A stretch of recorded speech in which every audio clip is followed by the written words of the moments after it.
siya ba siya? Panay tawa eh. Sila ni Liz. Panay sigaw siya. Oo, si Liz din. Puta ka! Pwede na yung mura yan. Saya. Parang oo nga. Parang sa Diyos. Kasi kaya siya, oo. Kasi Ang lukos. Bukord. Yung sa expo. Sila si... hindi ako mapagay. Siya yung kasama yung Trisha. Bukord talaga marinig yung mura. Ako lang si Busi. Ate, Kanina pa yan yung Uy, tapos nanonood ako diba sa expo, may dito foreigner sabi niya, scary daw. Sabi siya, scary, I'm scared. Tagalog? Hindi, Saya? English ka rin dito. Hindi, yung Tagalaro. ano, Ilongga. Pero, Yung P ay ang mura pe. Malutong na galay.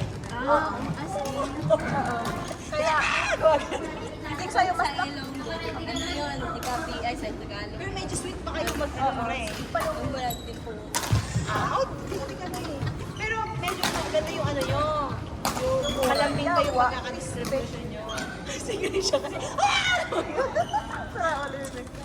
tawa ko yung comment yung nag-live na sabi. I'm scared. I'm scared.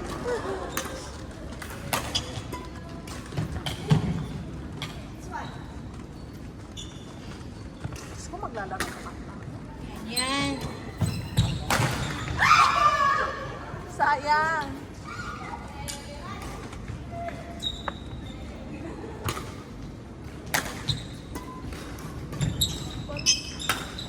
Marunong din yung isang tayo yung part-time. Nakalaban ni Riz yun. Oo nga, sa Tanso. Expo. Kaya kilala niya.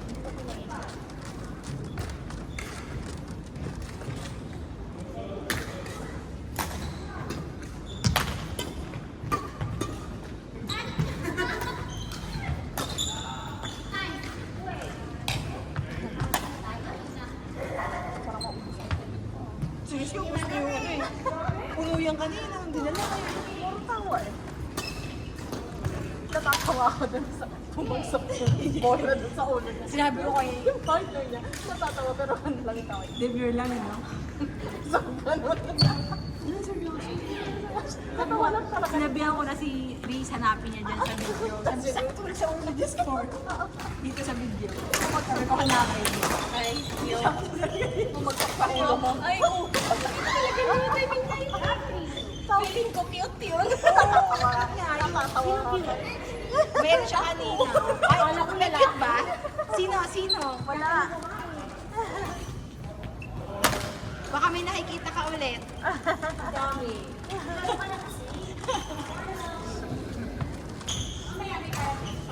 Yun. Pang 2:30 ba? Na.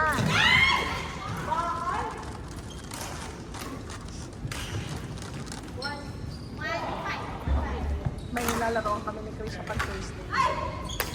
Doon puro mga lokal. Ang lalak ng mga lokal, diba? Parang tatlong laro pa lang. Nakakagalit na ako doon bagsak ako. Batak na batak. Ang lalakas ng mga kalaban namin ni Trisha. Kasi kahit natin ba yung nag-meeted no? Malakas ako. Tapos meron kaming kalaro din na BWF player ng Singapore.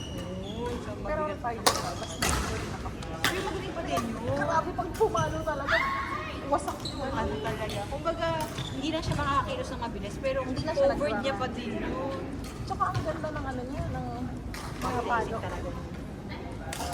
Yung iba daw kasi talaga kung may placing, strategy lang Pag talaga. sa high level ka na, for example, sa intermediate, sa amin, hindi kami puro palo lahat. Placing lang talaga. Kasi sure ko naman lahat kayo marunong pumalo Oo, eh. kasi ubusan kayo ng powers.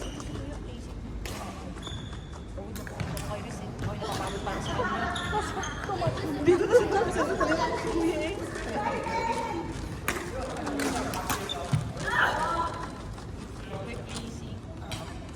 Strategy at saka ano, pahabaan Tapos ng sa nilulong namin sa sinipot. pahabaan. Akala mo malakas. Patay ka.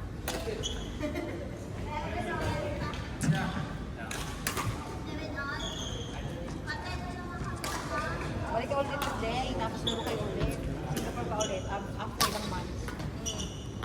Social niya to, lagi nga sa Singapore. Ang yaman, no? Balita ko, 6 digits na sa Si Stitch naman no, mga IT sa Pilipinas. talaga. Basta ano, senior. Ah, nasa senior ka na. Papapuntahin ko pa sa accent. Pero Pero ang isa, Pero syempre, entry, hindi pa. may isa kasi akong kapatid na IT eh. Accenture kasi, doon ka kukuha ng experience. Doon ka kukuha ng parang standard. Oo. Kaya, Saan minsan ano, pag dahil hindi ba mahirap mag-IT? Accenture, hindi na ano ko yun. Kasi wala na kami. Ah, talaga? Oo. Kayo ba yung nagpapahirap sa entry doon? Hindi, wala. Hindi, marami kasi kami, di ba? Ah, marami kayo. Kulang na sila tao. Kulang na tao. Hindi call center agent, kinukuha na. Nakapano na sila. Kahit puro end user na nga ngayon, halos si Siwana sila makita ng technical talaga. Oo. Kasi lumilipat na. Imagine mo nga, yung sahod ko doon, pinakalas na, kita ko doon. Ah, talaga? Ang Wala pang 6. Wala pang sahod ko, magkano? 56,000. Wala din ako, ano lang, wala din ako 3 digits ko, ay 6 digits na bilis ako. Pero 11 years ako. Grabe yung Oo, ganun. Kailangan mo lumipat para mag 6 digits ka. Kaya yung mga bata ngayon, Lipat-lipat, talong talong. inaano ko talaga huwag ka mag-isal dito. Kung nasa ka, kasi kung bata ka pa, baka dito sa Singapore. Kung meron kang opportunity mag-training, magkuha ka lang talaga ng mas Balik ako ng Pinas, at least makakawin sa'yo pag galing kasi ka. kung dito ako work, kinakukuha ko na yung sarap nasa work. Ano bang gagawin ko dito? Sarap pa pagkain doon, mas mura pa. Saan pinabayaran ko bahay ko. Bayaran ko dito. Di ba, magkakabayaran ko. Mga nagtatakot kayo ng 50,000 pesos. Di ba, para sa rent for Oh, dito. isa pa, bawal pa yun. Uy, umayan na guys. Wala